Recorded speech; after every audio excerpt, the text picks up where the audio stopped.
Hello, everyone. May I have your attention?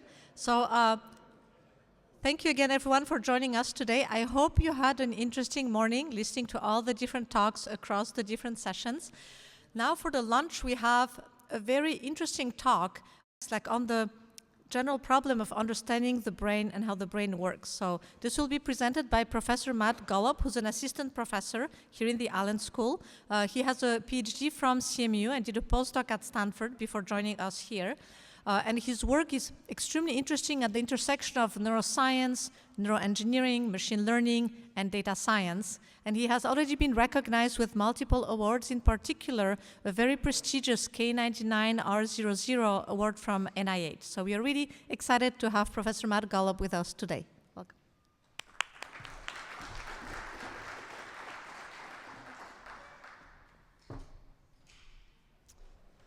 Great. Well, thank you all for joining us at the Research Showcase this year. I hope you are and will continue enjoying all the talks and posters and discussions throughout the day. So my lab here in the Allen School is the Systems Neuroscience and AI Lab. So we are at the intersection of neuroscience and machine learning. We design computational models and analytical tools to reverse engineer computation in the brain. So we collaborate closely with experimental labs that measure and manipulate large-scale neural activity in the brain. And we develop machine learning techniques for these experimental platforms to try to understand general principles about neural computation. So what is neural activity and what does it look like? So if you record the electrical activity of a single neuron by putting an electrode right next to a neuron in the brain, you see a voltage signal that looks something like this. So here, there are these kind of low amplitude noise and then these high amplitude events called spikes. And these spikes represent kind of the fundamental unit of information in the brain, the fundamental kind of currency of computation. So when we study neural activity, we usually just reduce these noisy voltage signals down to just the time of each spike. Okay. And with modern recording technology, we can record simultaneously from many, many neurons. So this is the type of data that we work with. This is 2 seconds of neural activity from a few hundred neurons in a monkey brain while a monkey was making a decision. And so each tick mark here represents a single neuron spike at a particular time. And so our goal as a lab and as a field is to look at data like these and design experiments to collect data like these to try to teach us about the brain and how it performs computation. So my talk today is about asking how can we model recorded neural activity to infer connectivity between neurons or between brain regions in vivo, so meaning in a living, behaving brain. And so that last bit is important. There's lots of related work in the field of connectomics, which reconstructs connectivity ex vivo, or afterlife. Okay? And so this is done by taking a brain and cutting it into very thin sections, putting it under a microscope to look at the structure of the neurons. But if we can do this in vivo, in a living, behaving brain, we can go much, much further, and we can ask, what are the signals that flow along those connections as the brain is performing computations? For example, during decision-making or during learning.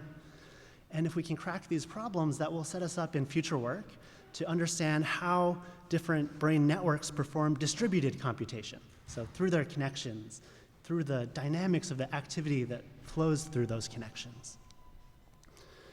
And if then we can ask how the connections change as the brain learns, we might be able to discover the learning rules that govern synaptic plasticity.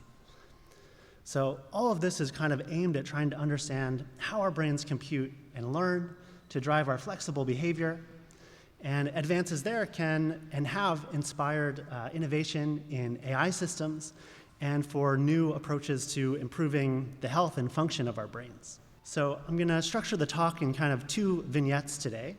So first, we're going to talk about active learning of local network connectivity, looking at a very small piece of motor cortex in the mouse brain. And then we're going to transition to a much larger scale to talk about deep learning dynamical systems to understand communication between brain regions in the mouse brain. So this first story is largely drawing from work we published at NeurIPS last year. So this represents a collaboration between my group and Kevin Jamieson's group here in the Allen School. and Keyvan Dai's experimental team at the Allen Institute for Neural Dynamics over in South Lake Union.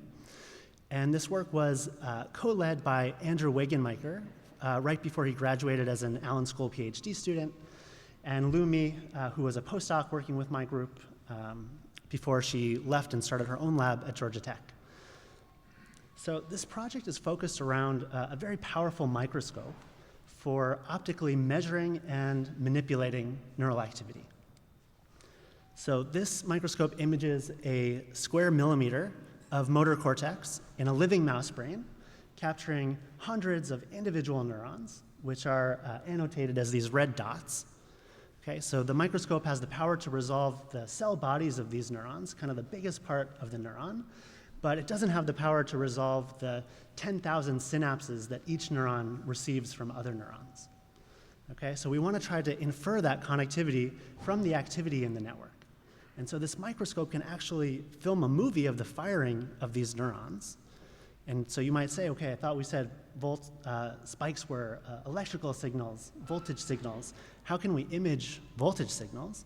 And this is extremely cool. So we can genetically engineer a mouse to express fluorescent proteins in its neurons so that the neurons, they literally light up. They emit photons when the neuron spikes. And so this allows us to image kind of a fireworks display of the neural firing. And so I'll show that in a video in a moment. But first, to kind of make our goal concrete here, we want to infer the connection diagram of this network of neurons. And the basic approach is to analyze how the activity of each neuron dynamically predicts the activity of the other neurons.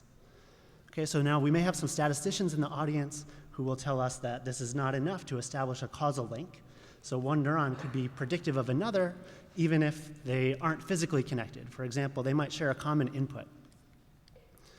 So to enable causal discovery of the network structure, we also causally manipulate the activity of these neurons. So this is also extremely cool. These neurons are also genetically modified to express a membrane protein, an ion channel, that when you hit it with light of a particular wavelength, the ion channel opens, allowing ions to rush in and out of the cell, which causes the cell to spike. So we can target these neurons with lasers, move them around extremely fast over the tissue to basically make the neurons, individual neurons or ensembles of neurons, just fire at will. And so this allows us to disambiguate causality from correlation in the neural responses. So I'll show a video of this laser photostimulation in action. So we actually target 10 neurons at a time with the laser. And so here the white circles, those indicate the neurons that were targeted each time the laser fires. And those white circles are going to dance around the screen as we're moving the laser all over this neural population. So pay attention to those white circles. And so what you see here is a whole bunch of yellow fireworks, and that indicates increases of activity. And blue indicates decreases in activity. And kind of the easiest effect to see by eye here is that there's a lot of yellow in the white circles. So that means that the targeted neurons, when we hit neurons with the laser, they fire rather reliably. But there's also a lot of activity elsewhere in the network. And so that's what we can see outside of these white circles. And that's what we use to estimate the connectivity. So this is actually not the most challenging machine learning problem. So if you hit one neuron with a laser and another neuron fires reliably, we can infer that there's a directed connection between those neurons. So the kind of meatier, more interesting machine learning problem is how can we intelligently design these stimulation patterns, so which neurons to hit with the laser, so that we can learn an accurate model of the network with as little data as possible. So this is an extremely important problem because these experiments are very resource intensive. They're very expensive. Each experiment can really only last about 2 hours because of a whole collection of experimental constraints. And so doing more with less experiment time can be really scientifically meaningful. So for example, learning the connectivity might just be part of a larger experiment. And if we could learn this connectivity with less data, that would open up kind of more experiment time for kind of more ambitious add-ons to the experiment. So this is called an active learning problem in machine learning, or in statistics, it's called experiment design. And so we start by building a model of the neural activity. And the simplest model that worked for us was an autoregressive model of this form. So here, x is a vector of the fluorescence levels of each neuron, varying over time. So there's one element in that x vector for every neuron that we identify. So x is the neural activity, and we model that as evolving according to some linear dynamics with inputs u. And so those inputs u represent the patterned laser photostimulation, so which neurons are being hit. So we'll fit these model parameters, this a, b, this v, to data. Okay? And then our core goal is we want to basically design the data that we get to fit the model to. So we want to design the photostimulus inputs, those u vectors, that will be most informative. And the hope is that the active design minimizes the amount of data needed to learn a good model.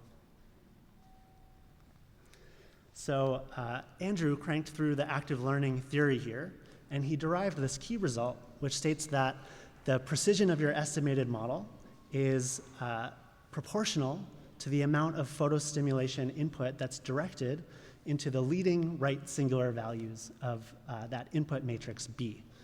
Okay, so if we want to learn a better model, we should focus the laser patterns along the high dimensional direction spanned by those top right singular vectors of B. So we built an algorithm that uses this result to actively choose the stimulation patterns.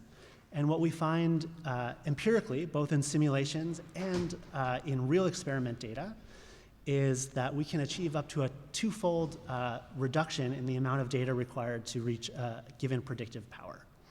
So this was kind of exactly the result we were going for, and we're going to tie back to this result again at the end of the talk. But for now, I want to transition to kind of a higher level view of the brain. So we've been talking about a very small patch of motor cortex and connections between individual neurons. And so now, rather than thinking at that small scale, let's think about kind of a larger scale communication between brain regions. So here we're going to look at recordings from thousands of neurons across many brain regions that are recorded all simultaneously. And we're going to kind of take a higher level view that's going to enable us to embrace the larger scale of these data.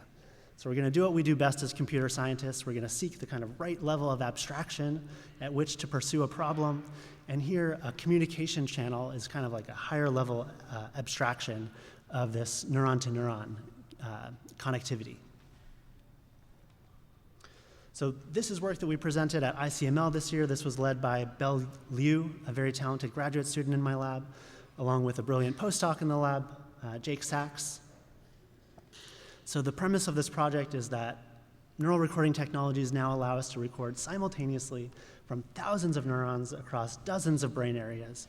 So this is that version of kind of those data I showed at the very beginning, where now all these different spike trains, all these different times of different neurons firing are now colored by the brain area in which they were recorded.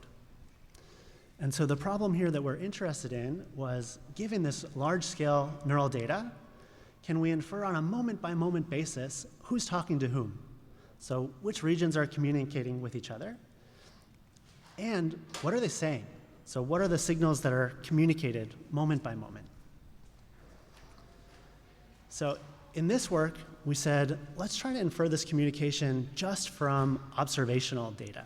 So meaning without the type of causal manipulations that we used in the earlier part of the talk. Okay, and you should say, Matt, what about that whole spiel about causality versus correlation? So yes, this is a serious issue, but those types of causal manipulation experiments actually haven't really been done yet at this brain-wide scale. This is just beginning to be possible, and we're actually working hard as a lab to try to fund that future work. But in the present work, we settled on an important intermediate step, which is we're going to accept this premise of observational data, but we're going to evaluate our models in terms of their ability to explain causal phenomena. So I'll unpack that in a bit, but first let me tell you a bit about the models that we built. So the model we developed is called multi-region latent factor analysis via dynamical systems. It's a mouthful. There's ties to the literature. Let's just call it MRLFADS. So in MRLFADS, we build a nonlinear dynamical system for each individual brain region to model the dynamics of that brain region. And we implement those nonlinear dynamical systems as recurrent neural networks. And the job of each of those recurrent neural networks is to try to reproduce the actual neural data that we record during the experiment. Okay, and so it does this through a bunch of kind of deep learning layers that are particularly well suited for neural data. We infer some predicted firing rates for each neuron at each moment in time, and we train the model to try to make those predicted firing rates explain the data probabilistically in kind of the best way we possibly can. Okay? And so we want to model communication. We want to infer communication. So we're going to build that into the model. So we build connections between the brain regions. So here's brain region 1 to region 2. Here's region 2 to region 1. Okay, and then here are the all-to-all. So we're going to allow the model to explore all possible communication channels, and fitting to data and with some regularization penalties, we're going to kind of prune away channels that aren't used. Okay, then we also are going to infer an initial state and a time step by time step input from unobserved regions. Okay, so in these recordings, we record from many different brain regions, but we often can't get full coverage of the brain. There might be important brain regions that we miss. And so we want to kind of account for the influence those other brain regions might be having on the brain regions we did record. And so we can infer this unobserved input using unsupervised learning. Okay, and so for the ML connoisseurs, this is done through a sequential variational autoencoding framework where we learn those inferred inputs, those initial states, and the communication, which are all modeled as latent variables, and that's learned in an unsupervised fashion from the data. So there's also lots of other kind of nuanced features that make this work in practice. So come chat with me later or check out the paper if you're interested in that detail. But let me show you what the model can do. So first we applied MRLFADS to about 40 synthetic multi-region data sets that we generated. So this gives us kind of ground truth of the causal network structure and what are the signals that are actually communicated. So here to generate one data set, we connected a bunch of RNNs that are going to simulate individual brain regions. We connect them in some interesting or random way. We provide some external inputs to those brain regions, and then we train the whole network to perform some sort of cognitive neuroscience task, to do some computation on these inputs, something like make a decision or build some sort of working memory, something like this. And so this builds us up a data set that kind of looks and feels like the multi-region data sets that we can collect in the lab, but we have all this ground truth underneath to evaluate our model against. So we'll fit MRLFADS, we fit lots of comparison methods that were previously developed to these data sets. And kind of the big result is that MRLFADS really dramatically outperforms those previous techniques with respect to data reconstruction. So it fits the data really well, but that wasn't really our real goal. We're not really interested in a curve fitting exercise, but rather the model really identifies the causal network structure and the moment-by-moment signals communicated across each connection in these synthetic data. And so these are the kind of causal phenomena that we want to make sure that our model can be able to reconstruct. And this actually surprised us quite a bit. We didn't think we would be able to do this without those causal manipulations that we talked about in the first part of the talk. And so it turns out by some kind of clever design principles from Bell and Jake, we were able to kind of put together kind of a lock and key puzzle that winds up working really well in practice. So we also applied this to large-scale electrical recordings in the mouse brain. So these experiments recorded simultaneously from 4 or 5 linear probes that are inserted into the mouse brain. So each probe has about 400 electrical contacts. So altogether, about 2,000 electrical contacts that can record from neurons in the mouse brain. And here, this neural activity was recorded while a mouse performs a decision-making task. So we fit MRLFADS to data from 5 regions that show decision-related activity in this task. And so here I'm showing a few cross-validated predictions of the firing rates of those neurons. So the MRLFADS predictions are in blue, and then the recorded neural activity is shown in black. So these kind of tick marks here, those are the actual times that each neuron fired. So I'm showing 5 example neurons, 1 in each brain region. And then these black curves here, those show kind of a smoothed time-varying firing rate, basically by smoothing those spike times. And so we see that MR-LFADS does pretty well here. This is all nice, but again, we're not interested in the curve-fitting exercise. We really want to evaluate our model in a causal sense. So how do we do this in a real brain where we don't have all this kind of ground truth that we have in synthetic networks?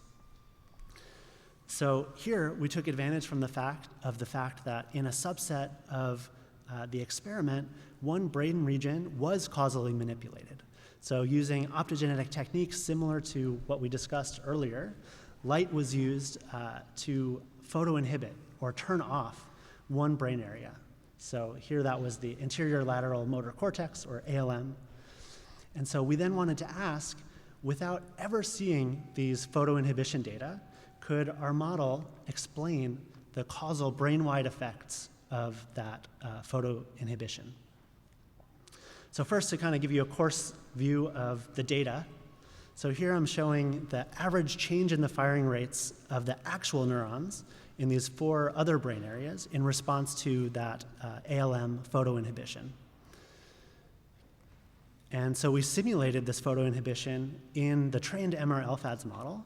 So basically, in silico, we turned off ALM in the model, mimicking the ALM photoinhibition. And what we see is that MR-LFADS actually predicts the correct ordering of the effects. So how much each of these other brain regions were causally affected by turning off ALM.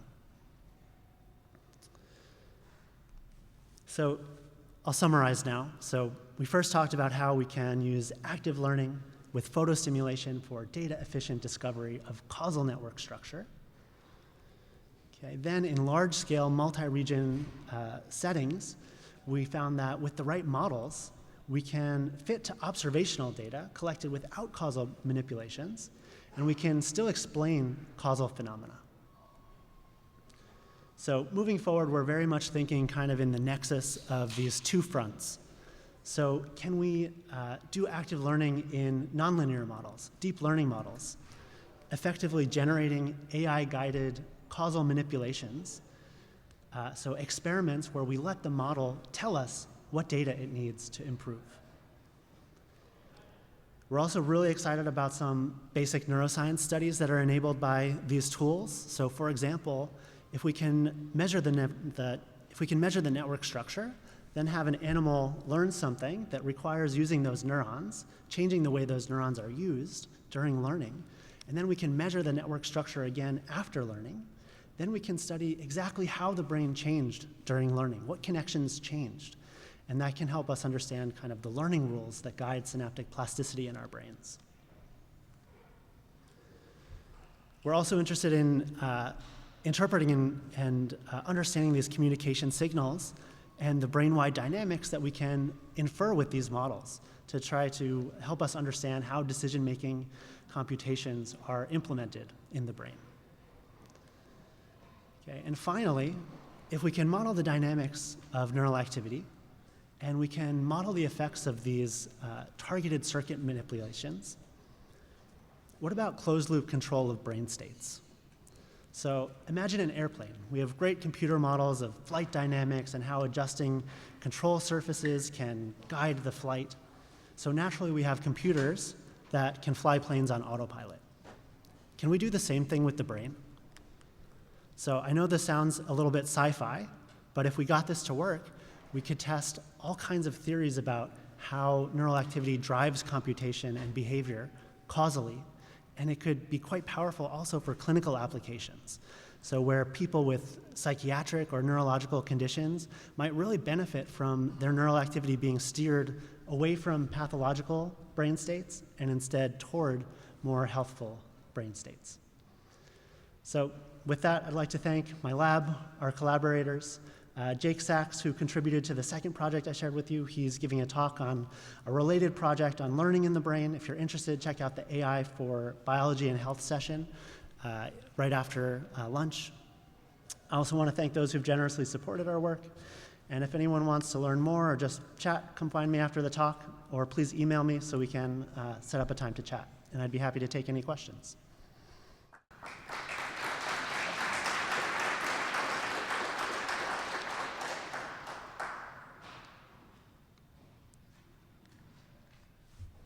Yes. So we fully simulating a really simple system like an nematode, say. Sure. How close are we to fully simulating a simple system like a nematode? Yeah, this is a great question. So the nematode has a couple hundred neurons. The wiring diagram is completely known. This gets us a lot of the way there. But just knowing the connections, which neurons are connected to each other, doesn't really let you simulate all that much, because you also need to understand completely the strength of all those connections and the dynamics with which signals flowing through those connections are integrated by each neuron. And that's still pretty complicated. So we can get kind of pretty far there in a really simple animal like that. We also have the wiring diagram of some larger organisms, like a fruit fly that has 100,000 neurons. That was released sometime in the last year. And so this is enabling a lot of progress, but it's also important for us to kind of measure these systems in living, behaving brains where we can actually see how that activity is coming together and how it gets integrated dynamically. There was a question up front. Your work seems to mainly just infer, if at all, the effects of the changes in the myelin sheathing through learning changes, and seems to assume that they're basically one way. Will you be able to see if myelin sheathing is actually more concentrated than we thought in its behavior and effect on changes? Yeah, so the question is, are we looking at just one-way connections? And actually, everything that we model is looking at allowing connections in both directions. So kind of fully connected connections we explore. Did I misunderstand the question? Yes, the changes in myelin sheathing, especially with reinforcement learning, it's the myelin that reinforces the connections and changes how we think, essentially, by strengthening the connections by thickening the myelin sheathing, but theoretically they could also have instances where they thin the myelin sheathing. We know we have autoimmune diseases like multiple sclerosis that does that uncontrolled, but the mechanism is there, so probably used in some ways. I was just wondering, because you're inferring from electrical activity of the neurons themselves and not looking at the physical structure of the myelin sheathing, you seem at risk of missing some important insights. Yeah, that's a great perspective. So we're looking at the neural activity, and we're not going to get kind of causal, we're not going to get mechanisms at the kind of subcellular level that are telling us exactly why the connections are changing or why the activity is changing. So we can kind of infer that something changed that made this connection or this communication stronger or weaker, but we're not going to be able to say the cellular mechanisms that made it do that. Were more ion channels expressed? Were more ion channels removed? Were synapses grown? Things like this. We can't say that.